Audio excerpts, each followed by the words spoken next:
Ito ang Broad Streamcast Communicators, ang naiba at kakaibang plataforma sa digital broadcast. Mula Luzon, Visayas, Mindanao hanggang sa iba't ibang dako ng mundo. Broad Streamcast Communicators, ang sandigan ng sambayanan mula sa walang labis at walang kulang na pagbabalita, paglilingkod, maglalahad ng mga mapagbuong komentaryo at usaping pambayan para sa kapakanan ng karamihan. Broad Streamcast Communicators, tuwirang maglilingkod ngayon hanggang sa susunod na henerasyon.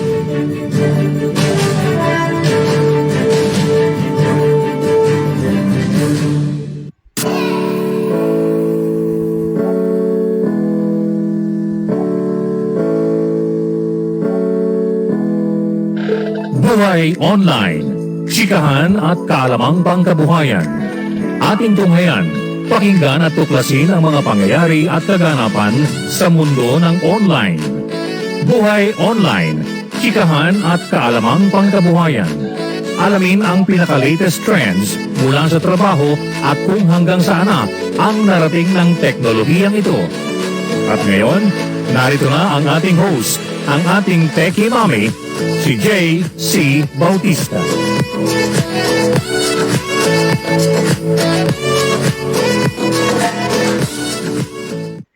Hello, yes, TGIF. Yes, thank God it's Friday and thank God to waking up to a brand new day. All right?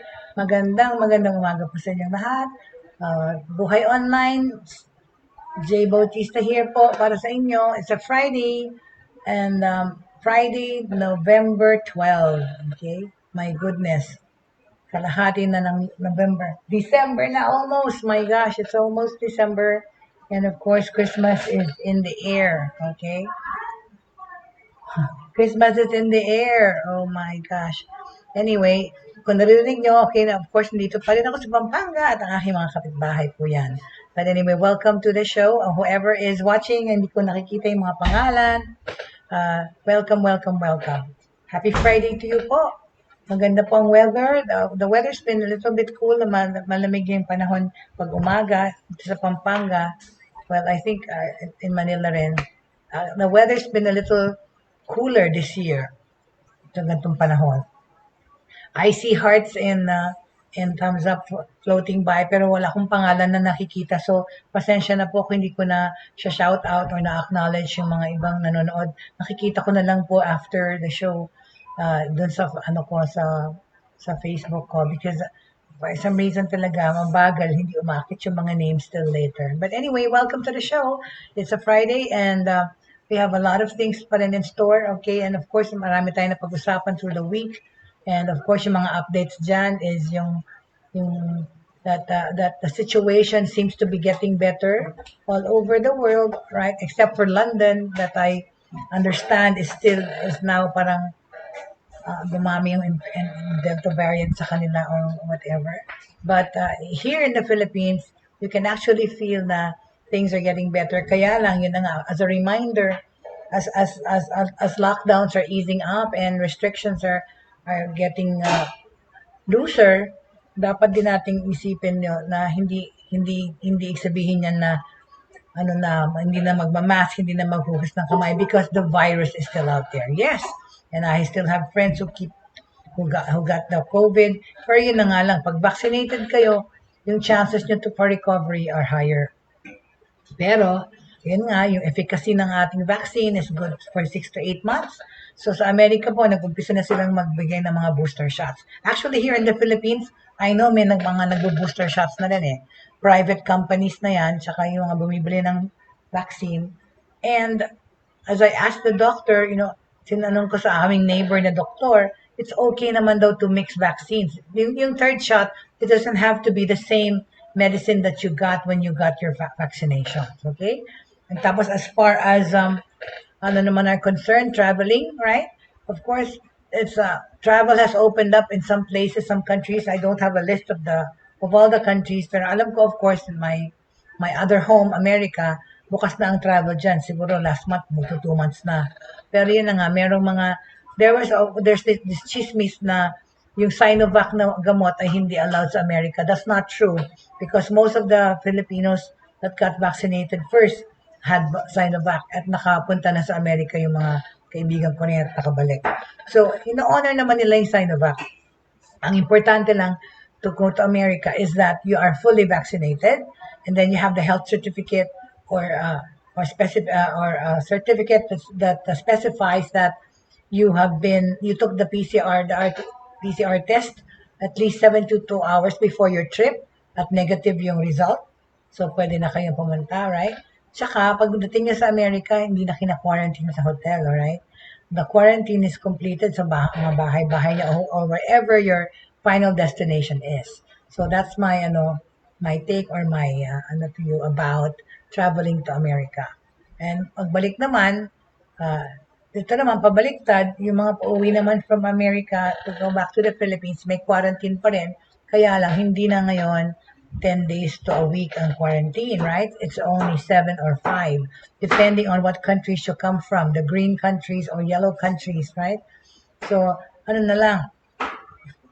days na lang yung sa hotel, 7 days pala. On the 5th day kasi, you get the result of your PCR test. Sa ika-7 day. Actually, yung iba nga 5 days na papauwi na. And you are to complete the 10-day quarantine or 12, whatever, sa bahay mo na lang. Okay? Sa final destination mo nakakompletohin yung quarantine mo. Provided, of course, that you're coming back with a negative PCR test result and with the proper documentation. Okay? Tsaka yun, bukas na yung mga establishments, bukas na pwede nang mga lumabas mga bata tsaka matanda, parang nakakawala sa koral.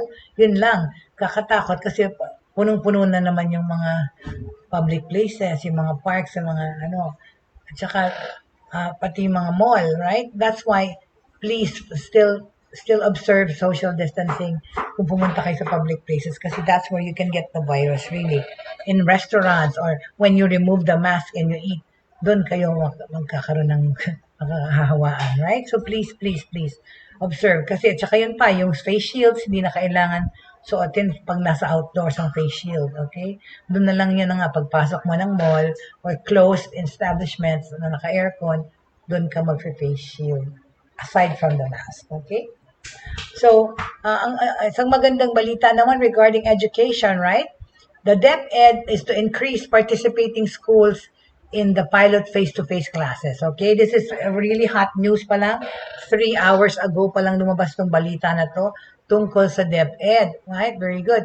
More schools will be added to the list of those participating in the pilot implementation of face-to-face classes in light of the improving COVID-19 situation in the country. Oh, dapat na, sana naman yung eskwela ng anak ko magbukas na rin, kasi talaga, he's suffering talaga walang motivation, walang lahat ng distractions from studying from home. Okay? So in the statement, the DepEd said 484 out of 638 areas. Oh, ang dami na. 484 out of 600, 38 areas have passed the Department of Health granular risk assessment as being minimal or low risk. Thank you very much, my love. Ang aking dito, manager ko dito, assistant. Okay? Ayan na nga. So, 484 passed na out of the 638 areas. Pumasa na sila nung in-assess ng granular risk assessment. They were assessed as being minimal or low risk na for the coronavirus. Hey, okay? The DepEd also said more local government units, including those in the National Capital Region, have asked for the inclusion of their schools for the pilot implementation of face-to-face classes. From the initial 100 public schools and 20 private schools, the DepEd and the Department of Health determined that the final list of pilot schools based on DepEd's evaluation of school readiness and DOH assessment of the COVID-19 risk level. Okay? So, the announcement of the additional pilot schools will be done once validated. So, pina-finalize pa, of course, chine-check pa ang mga eskwela na nag-ayos ng kanilang healthy protocols or inayos yung kanilang establishments para maging healthy and safe in this pandemic. So pag na-finalize na yan, lalabas na yung listahan na yan. Sana kasali na ang Ateneo, please, para ang anak ko ay mag-aaral ulit ng mabuti. Okay? Announcement of the additional pilot schools will be done once validated. The DepEd said adding more schools to the pilot implementation of face-to-face classes has the blessing of the Office of the President. Oh my. Excuse me. Pardon me, please. Sorry. My throat is rather itchy. Okay. Hi. Anyway. So, magandang balita, right? Very, very good news. I'm happy to hear that. I'm very happy to know that kasi sana magtuloy-tuloy na, no? Sabi nga nila parang next school year daw, we'll be seeing siguro siguro makikita na natin yung mga eskwela yung ating mga anak sa loob ng eskwelahan. Sana, right? Anyway, so going back to what I was saying, all right? The DepEd said adding more schools to the pilot implementation of face-to-face classes ay merong basbas ng ating Pangulo. Okay? Sige naman, buksan mo na yung eskwela bago ka umalis. Right, sorry. The expansion of the number of pilot schools will allow a greater degree of experience among all our regions that will serve us well for the expanded phase of face-to-face classes. Pilot face-to-face classes will start, okay, on Monday. November 15. Tama. Sa Monday na mag-uumpisa yung pilot face-to-face classes for 100 public schools and November 22 naman para sa mga private schools. This article, DepEd, came out, okay, on GMA Newsline at saka sa MSN.com. Very good. That is good news, okay? I think so too. Tapos ano pa? Okay.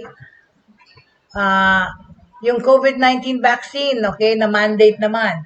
Here's who is required to show proof of full vaccination. Well, diba, nowadays, bukas sa mga establishments, bukas sa mga restaurant, not only in the Philippines, but all over the world, some public establishments are requiring, bago kumain sa restaurant or bago pumunta sa hotel, whatever, na fully vaccinated yung mga papasok. Okay? Right? Hold on a second, sorry. Ito na naman ako sa aking mga graphics na hindi ko nalagay. Pasensya na. But anyway, yeah. As I was saying, kunin ko lang to. I just want this put in here. Okay.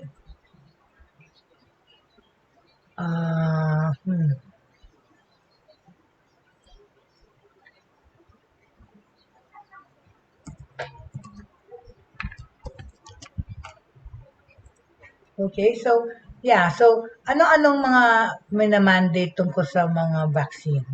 Of course, like I said, diba, kailangan na ng booster shots because efficacy nga ng binakuna sa atin ay 6 to 8 months lang. So, magbilang kayo ng kung 6 to 8 months bago kayo magpa-booster shot, alright? Here in the Philippines, there are private companies giving the booster shots. As long as I think there's a verifiable certificate coming from a registered or what do you call this? Certified na doctor or establishment na magbibigay ng bakuna. Pwede na yun. Okay? Alright? So,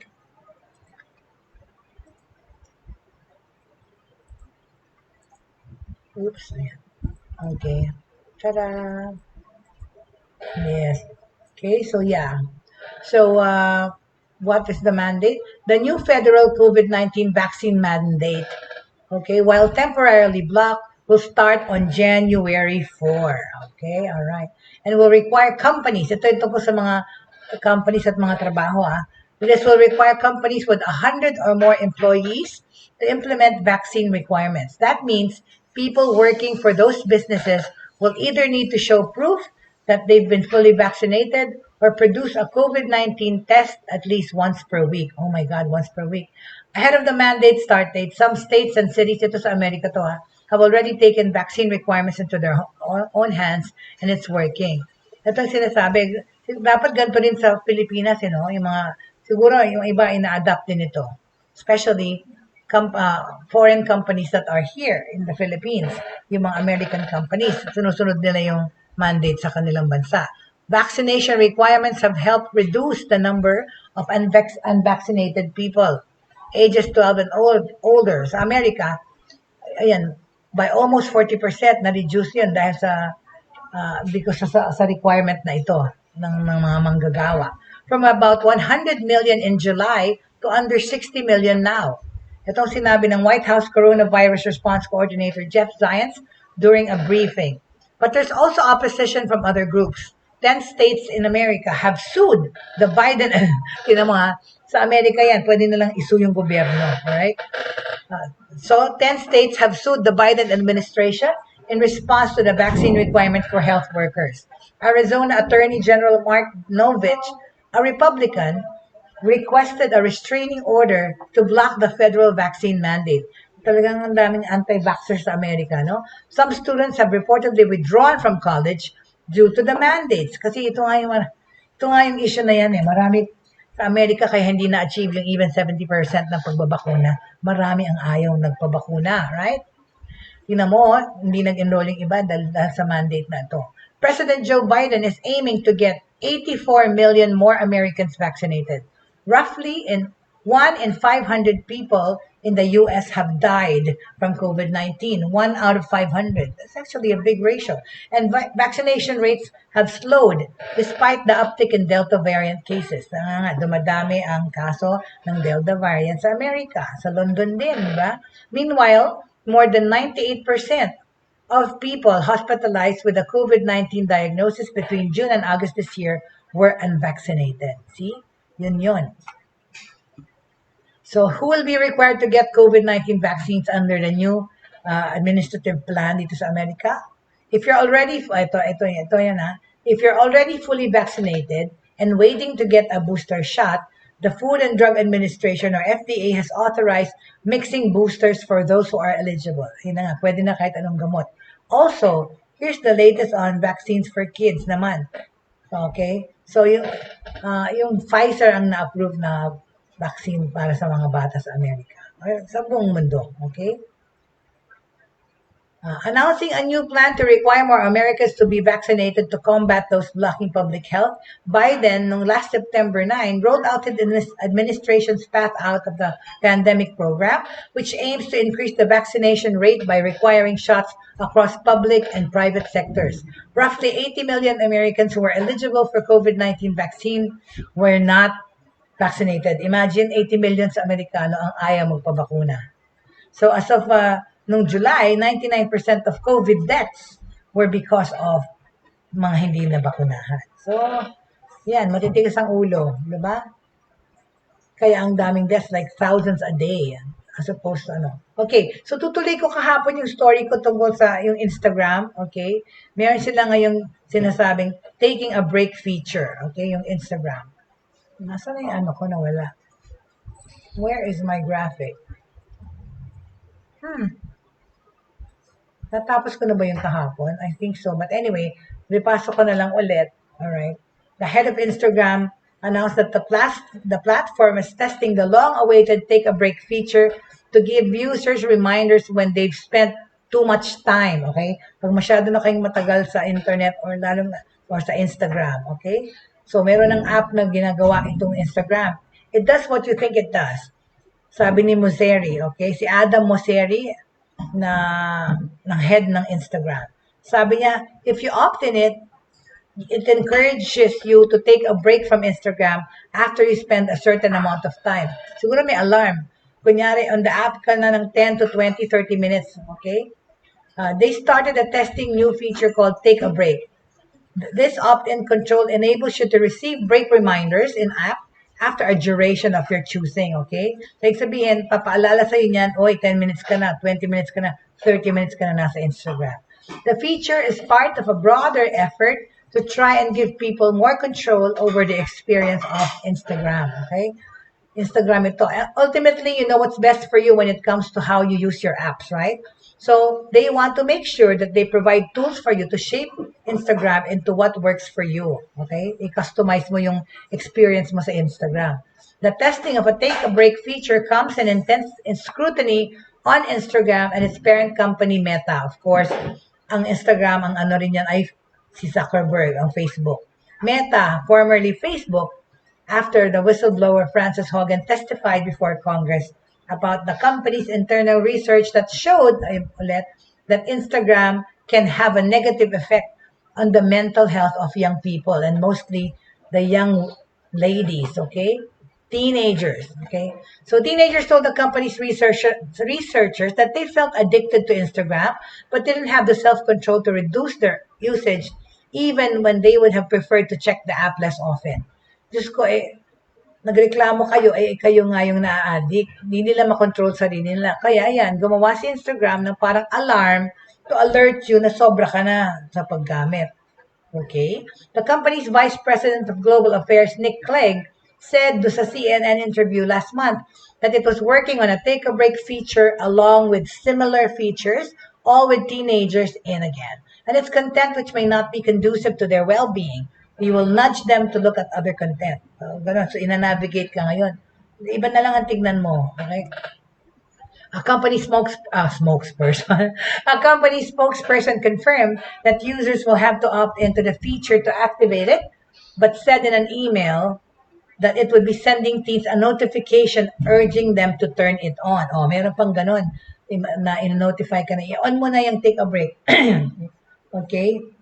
Yung aking mga neighbors gusto raw makinig sa ano, but they don't know how to go about. Can you show them the Facebook na lang? Okay. The glimpses of the feature in most series videos show the prompt will display in users' feeds but won't take over the entire screen. O, yun pala. So, doon sa feed nila pupunta yung notification. So in theory, someone could stroll right past it if they choose turn on. They'll then be prompted to choose what length of time they want to spend on the app, diba? Okay, para ka naglalagay ng alarm, right? Before they receive the reminder. The reminder will then pop up with a list of suggestions. Sasabihin sa'yo, take a few deep breaths, o kaya write down what you're thinking, o kaya listen to your favorite song, do something on your to-do list. So it's gonna remind you and give you options kesa nakatuto ka lang sa Instagram or whatever, nakatunganga ka doon, okay? So, sinasabihan ka kung ano pa yung pwede mong gawin with your time, right? Okay, so sabi pa ni Muzeri, Instagram worked with a third-party expert for advice on what tips to offer and how to frame taking a break. If the company is comfortable with the feature, it will be launched next month. All right, so December lalabas siyang take a break feature. Okay? Okay. All right. Tungkol naman, di ba, sa recent, of course, technology is such talaga that things are developing fast. Like yan, gawa sila ng take a break app. Okay.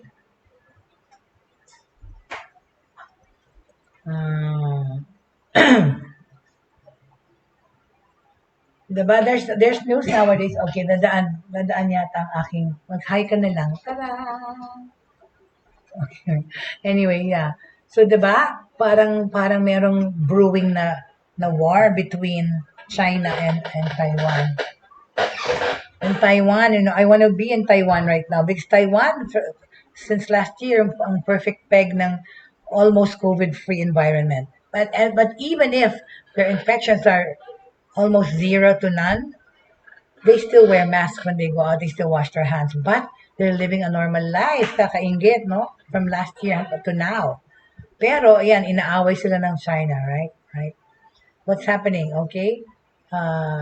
6 years, that is how long, this is okay, this is regarding something that Derek Grossman wrote about in Nikkei Asia. This is news about Asia, okay? China is not ready to attack island territory. Kaso lang, di ba? Panay ang pag-threat niya, panay ang what do you call this? Hapyaw? Is that in Tagalog, right? Panay hapyaw na ang China na mag-war sila against Taiwan if hindi bumalik sa kanila. This is how long? 6 years, sabi ni Derek Grossman. Derek Grossman is a senior defense analyst at the nonprofit, nonpartisan RAND Corporation. He formerly served as an intelligence advisor at the Pentagon. Wow! Pentagon, okay? Pentagon is yung Malacanang natin dito sa Philippines. 6 years. That is how long Taiwan might have left before suffering a Chinese military attack. At least that was the estimate according to outgoing commander of U.S. Indo-Pacific Command, Admiral Philip Davidson, back in March, okay, during an open congressional testimony. Since then, observers have seized on Davidson's comments, which apparently reference the 100th anniversary of the founding of China's People's Liberation Army, PLA, in 2027 as an event worth celebrating with the conquest of Taiwan, to support the respective positions on whether Beijing is poised to make a dangerous move soon. Okay? Para doon sa aligning with Davidson's view, okay, the unprecedented number of warplanes challenging Taiwan in its air defense identification zone, kasi maraming na kayong nakikitang lumilipad-lipad na fighter planes, okay, from Taiwan and both China and Taiwan, okay? In its air defense, nearly 150 over the first few days of last month is the latest proof that something is brewing, okay? For the deniers, it is easy to explain away the recent air incursions as simply being part and parcel of Beijing's general uptick in military assertiveness aimed at deterring further deepening in US-Taiwan relations. So, kasi nagsiselos si China dahil ang Taiwan at saka Amerika ay nagiging closer, right? Although Chinese President Xi Jinping clearly seeks to bring Taiwan to heel, and by force if necessary, he also continues to promote peaceful reunification as Beijing's preferred means. Xi likely would have toughened up his language by now if he thought war was a real possibility. Rather, Xi has moved to quiet speculation of a potential attack by tamping down rumors on Chinese social media that Beijing has mobilized PLA reserves and instructed civilians to stockpile food. See? Ito na naman, dito nang gagaling yung tungkol sa yung kumalat na news na mag-panic buying. Oh my gosh. Okay. Is it possible she's plotting a sneak attack? Sure, but thus far, there's no evidence that he is. And we do know speaks to the contrary. A wait-and-see approach in hopes that diplomatic, economic, and military pressure on Taiwan will result in the China-friendly Kuomintang winning the next presidential election, so 2024. Okay? So, to be sure, China's military restructuring in 2016 to a joint concept of operations and feverish expansions called for them to achieve world-class status by 2049. So, binibeef up lang nilang kanilang mga war tactics and resources, right? Ay, nako. Especially, di ba, yung nga sabi nila, their military has not fought in the war since 1979 against Vietnam. Okay? Ano pa? China has also decided to leave the Economic Cooperation Framework Agreement, inked in 2010 under Taiwanese President Tsang Ing-wen's predecessor from the opposition KMT, Ma Ying-jeou. Ayaw niyang i-honor na naman to. Despite Taiwan's refusal to reaffirm One China under the so-called 1992 consensus. Termination of this ECFA would place significant economic pressure on the island. Broadly speaking, one would expect to see Beijing significantly turning the screws on Taipei in all facets prior to any type of last-ditch military attack. That has not been the case till now. All of this is good news for Taiwan's security through 2027. So, ayan, 6 years pa meron kayo magiging free bago kayo girahin na, I guess. But there's one potentially enormous caveat. If Chai's current and tremendously popular Vice President Lai Ching-te, also known as William Lai, becomes the nominee of the Taiwan-centric Democratic Progressive Party for the presidential election in 2024, and if he wins, okay, then the odds of China taking military action against Taiwan will only grow. Oh my God. Okay. Beijing has referred to Tsai as a separatist and secret independence supporter. which is bad enough as it is, okay? But were Lai to win the presidency, then Beijing would be contending with a leader who, as premier in 2018, publicly stated that he was a Taiwan independence worker. So sanang manalo si Lai para independent pa rin ang Taiwan. Having such a man in office could very well push China toward military action. That said, much can happen between now and 2024, okay? So, ayan ang news tungkol dyan. Right? Alright. Okay, more on travel again. Di ba sinabi na natin, right? Kahapon, okay, ulitin ko, yung DFA or Department of Foreign Affairs natin, removed, okay? Kung kayo ay nagpunta sa website ng DFA, tapos gusto nyong i-follow up yung passport application nyo, at hindi nyo na makita yung passport tracker, well, tinanggal ng DFA yan sa website nyo na. DFA removed online passport tracker because of a data or a data breach, data security hole, okay?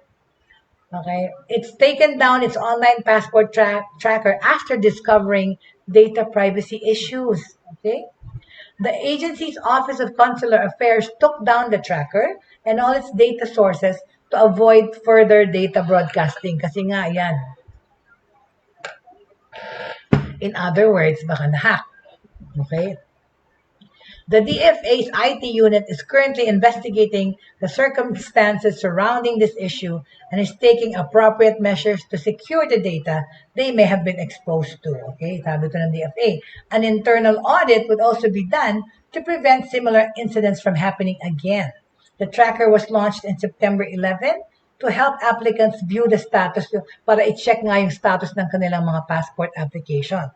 Dahil syempre, no, common naman yung kasi, yung nasa website, kompleto na yung ganun, na pwede mo na talagang i-trace. Ano yun given na yun sa mga website ng mga embassies or agencies. Dapat ma-check mo na kung ano yung status ng application mo. DFA said it would continue to protect data it handles in accordance with the Data Privacy Act. Applicants who wish to inquire on the status of their report can nowadays contact DFA by telephone, yan na, bumalik na sa landline, or via email, or Facebook, Twitter, and Instagram. Dahil meron na silang online presence naman, right? Meron na. Lahat yung mga ahensya na yan, government agencies, already have social media components because it's the only way to fly nowadays. Diyan ka madaling makita, right? Okay? So, ano naman yan? Of course, the election season is on, so kanya-kanyang kampanya, kanya-kanyang gamit din ng social media. Pero 'di ba, yung biggest natin dito sa Pilipinas is yung final lineup ng mga kakandidato kasi urong-sulong, right? So we already know, right, that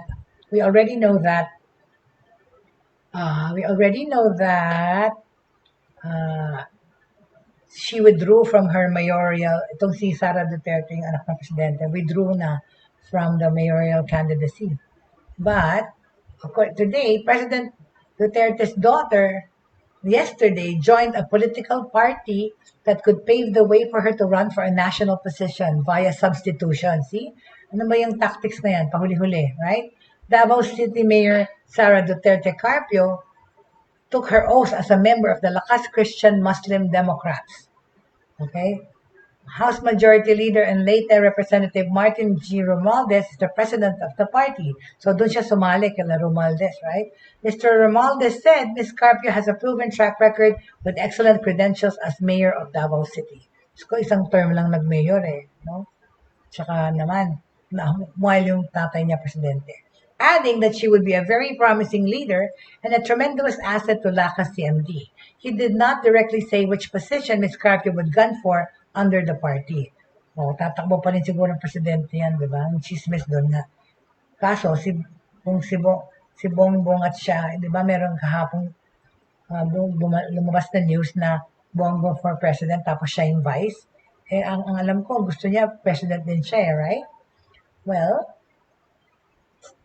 sabi ni Mr. Romualdez, we had long been inviting Mayor Inday to join our party as we are all impressed with her sterling qualities as a leader and we saw up close her exemplary work ethics as chief executive of Davao City. Work ethics? Okay.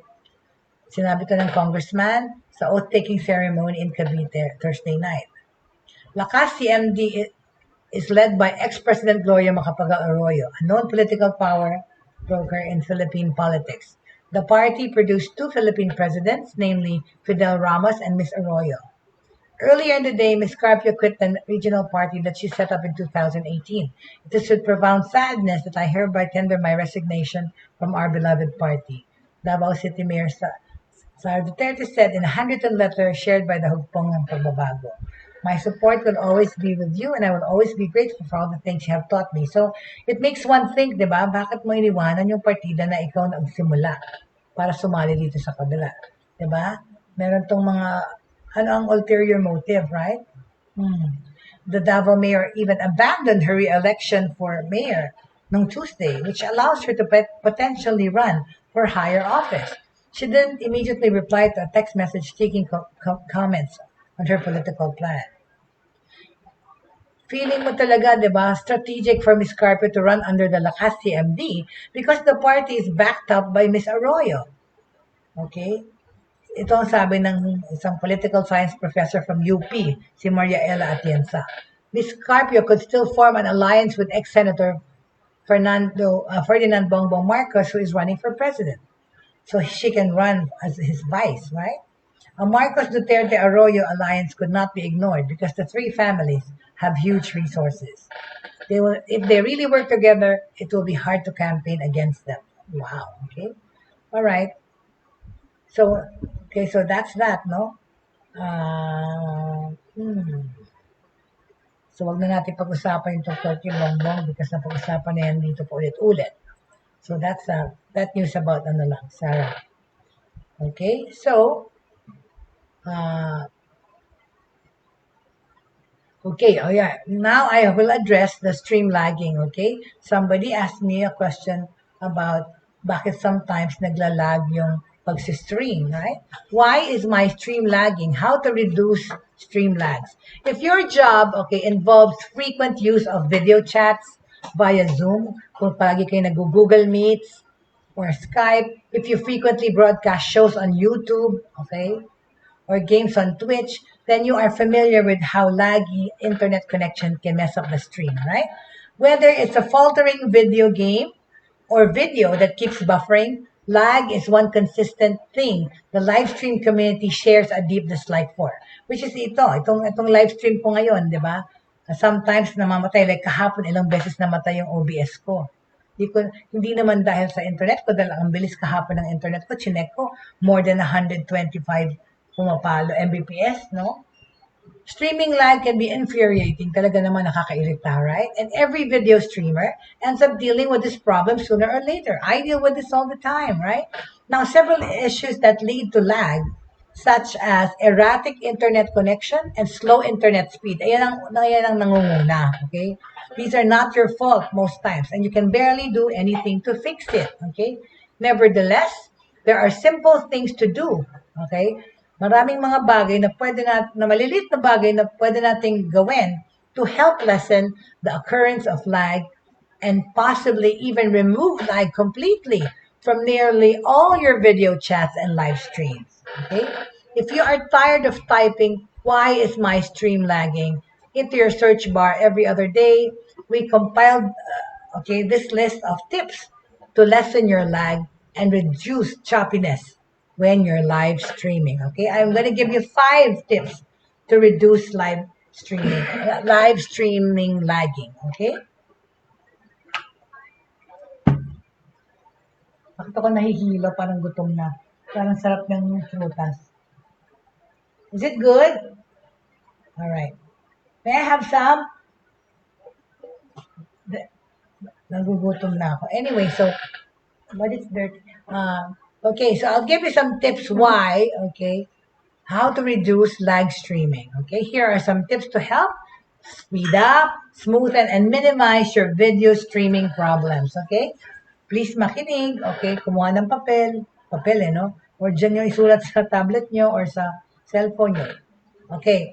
Para wag kayo masyadong mag-lag pagka kayo ng Zoom. At ito kaya ako naglalag. Itong pinaka-obvious reason kung bakit naglalag grapes tayo. Right, let me just put here. I love fruits and vegetables. Tamis, baby.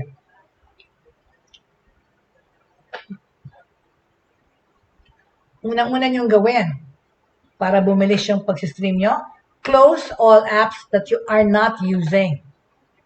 Ako, guilty as charged. Ang dami-dami kong tab windows, ang dami-dami kong app na naka-on, right? Close all the apps that you are not using. If you check to see the number of apps open and currently running in the background on your PC computer, you might be considerably surprised. You may even have apps such as Google Backup and Sync sending large files via your internet connection and messing up your upload speeds without your knowledge, okay? So check your open apps, okay? Tingnan nyo.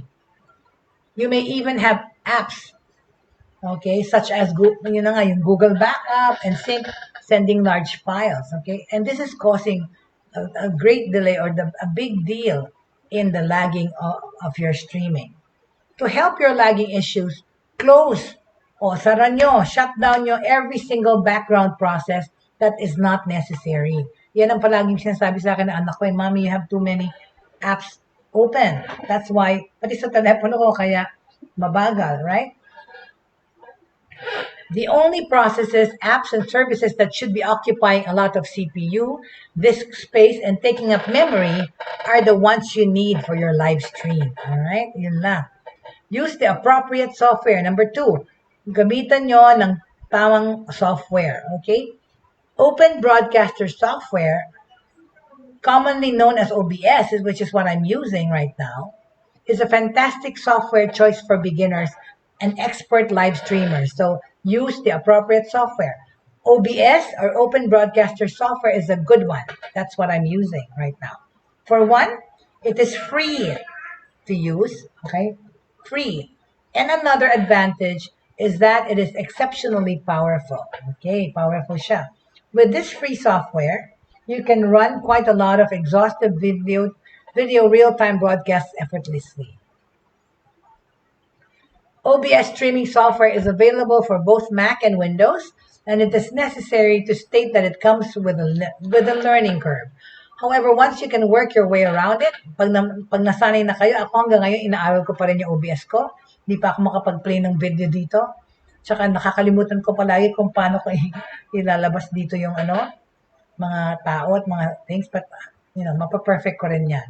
However, once you can work your way around it, and it's fairly complex options, you can use it to run a pro video stream.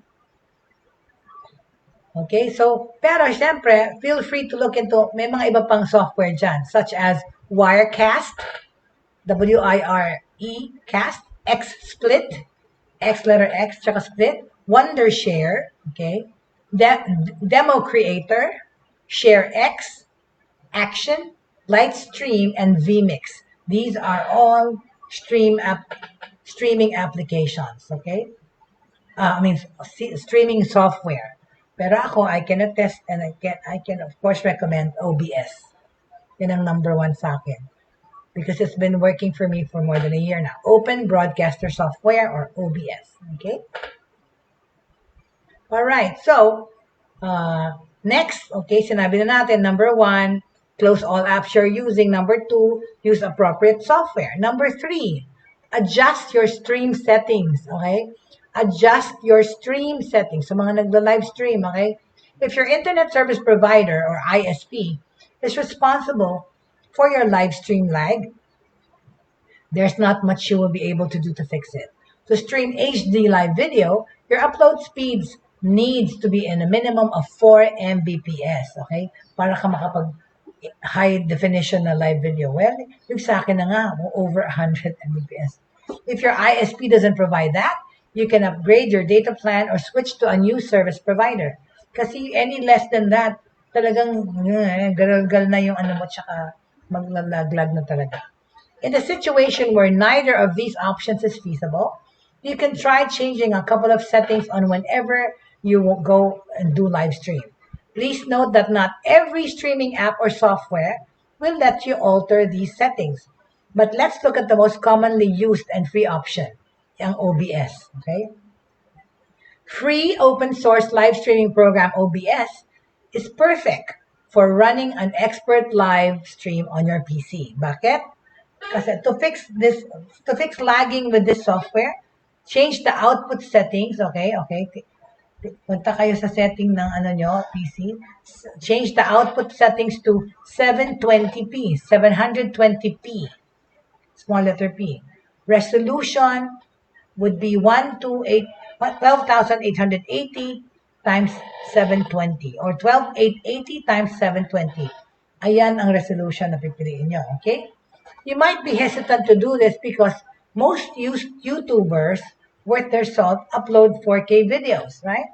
So streaming in 1080p should be the mere minimum. Mababa itong 720p para sa mga YouTubers. The truth is, a good number of your stream viewers will barely notice the output difference. After all, in the battle between choppy, laggy output and smooth 720p, the latter is sure to win. Okay? Ano pang kailangan yung bawasan? Another thing that you can do is to reduce your video from high byte rates. Byte rates or bit rates essentially mean the number of data bits being sent and how fast they are being sent. The higher the quality of the image, the higher the number of bit rates will be needed to deliver a smooth image. Therefore, after setting your video streaming quality to 720p, reduce your video bitrate to about 35,000 KB per second. Okay? Ulitin natin. Pagka na-achieve nyo na yung 720p, reduce your video bitrate to about 35,000 KB per second. This should clear the lag while still providing high-quality images, okay? These change settings may also help if some of your issues come from CPU performance, okay? Pag ang CPU mo ang may problema. Ano pa? Para kang mag-lag, plug your Ethernet into your modem or yung LAN cable, okay? Idirekta nyo yung internet nyo sa computer nyo. Huwag kayong gumamit ng Wi-Fi, okay? Para mas klaro yung reception. Kasi laggy live streams are typically caused by either one of these things. An overloaded computer or a spotty internet connection. Okay? Dalawang bagay lang. Try to ensure you always stream with a wired connection. Yun ang hindi Wi-Fi. This may seem obvious, but even the most experienced live streamers tend to forget to plug in the modem. Okay?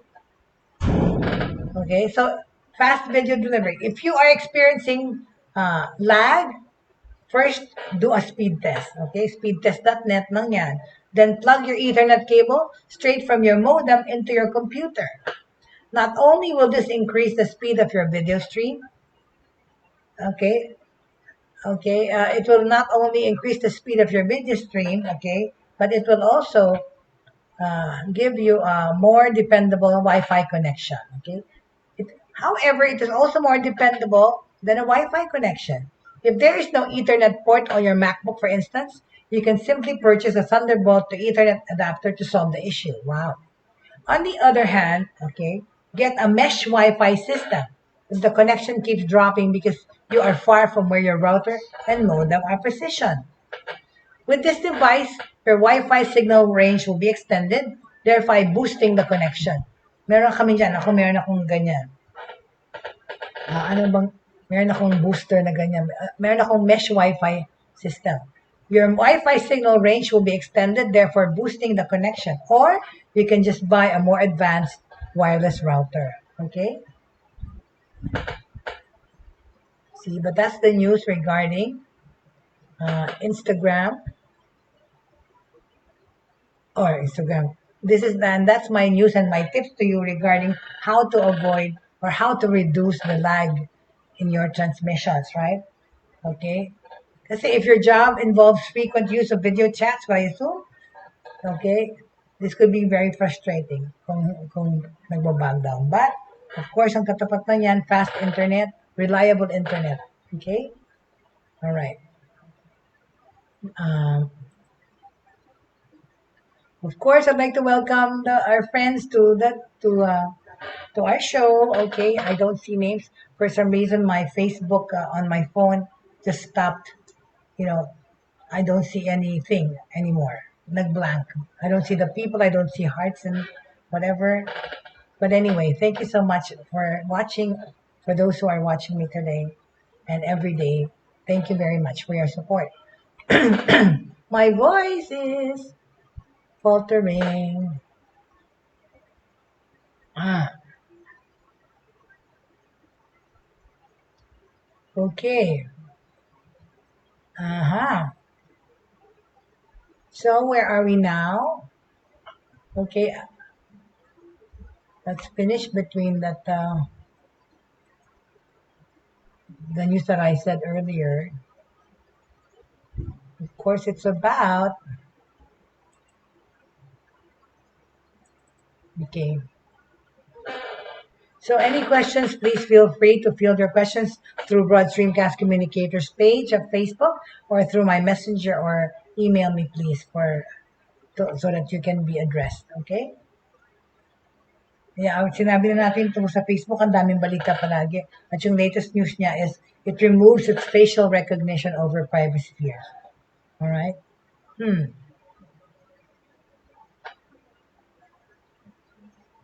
Kakatawa naman to. Anyway, so next, okay, would like to talk about, we already talked about education. We already talked uh, uh, about the Taiwan, also international news. We already talked about it. Now let's go back to Philippine news or how it's being affected here. Mhm.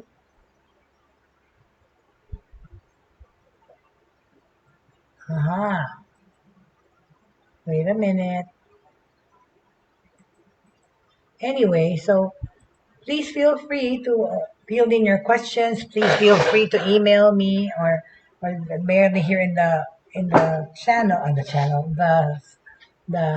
show to give me to ask for information or to suggest guests that we can feature here to talk about uh, technology and their lifestyle or their jobs or their work.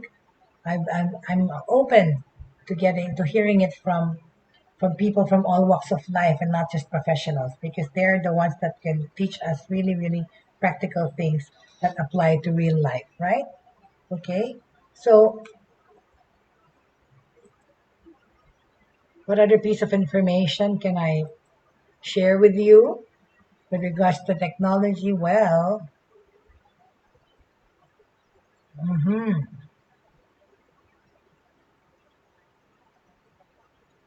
kasi the other news ayoko ng mga not pleasant news. The invitation might hold the answer about short what.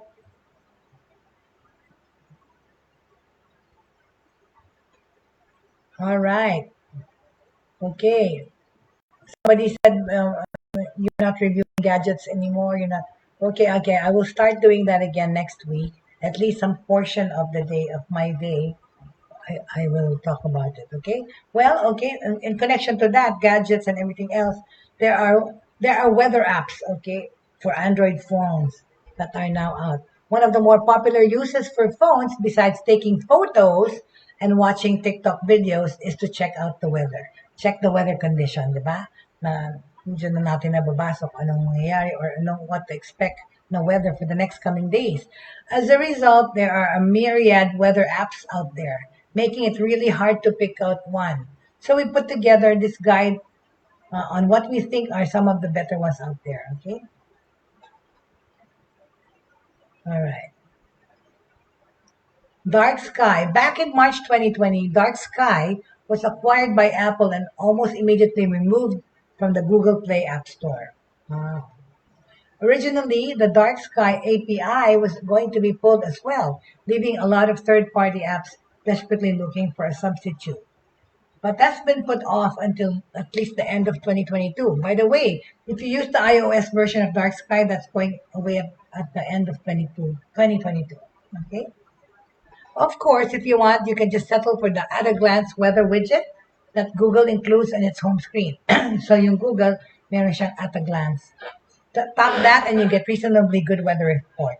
But if you're a weather geek, or you want to be able to tweak your weather report a little more, then Google allows. We've got 10 alternatives here. All have free versions, okay? So what are the ones we're going to use? Carrot. Pangalan to Carrot, okay? The Carrot may be known less for its weather predictions than for its personality. It offers tongue-in-cheek commentary in the audio and text of the happenings of the day. One day, for example, I'm sending bad weather to all the people who refuse to wear masks to hide hideous faces. Oh my gosh. So mga ganito namang remarks, syempre, yan yung mga gusto nating tanggalin. Right? But anyway, so yan yung mga apps na yan. Merong Carrot, merong iWeather, okay? Meron tayong AccuWeather. Ano pa? We also have, what else? Appy Weather, APPY Weather. These are the apps that will help you check the weather conditions, and also they have some other features in their app. Appy Weather, kagaya to Appy Weather. Appy Weather bills itself as the most personal weather app. Bakit? It's certainly privacy conscious at the onset. It asks if you want to check the weather by your current location, in which case it requires permission, or do a search for a location, okay, in which it doesn't ask for your local permission. The interface is straightforward and simple to Appy Weather, okay? Itong check it out, okay? This interface easily is simple because especially its timeline, it lets you scroll down to see the current weather and the upcoming forecast. You can also scroll down from left to right at the bottom to see hourly and daily forecasts.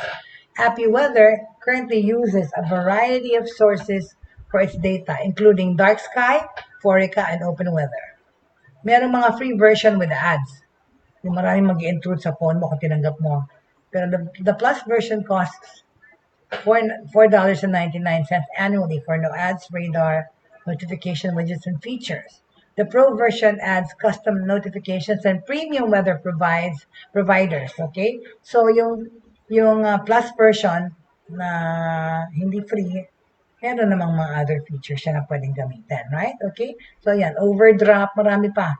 Details. So, get a weather app sa yung Android phone, marami yan siya. Okay?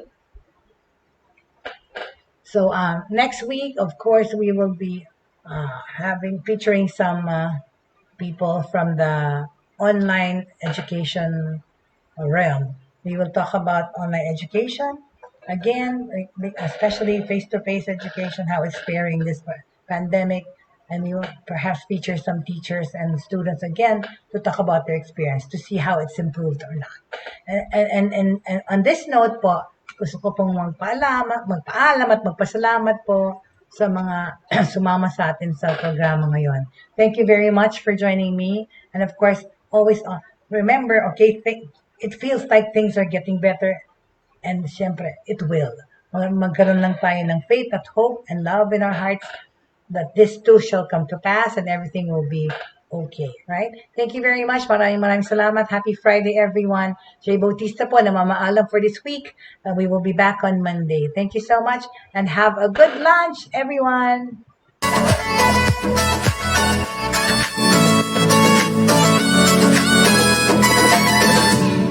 Inyong natunghayan at napakinggan ang mga makabagong pamamaraan sa mundo ng online sa pamamagitan pa rin ng Broad Streamcast Communicators. Hanggang sa muli, maraming salamat po.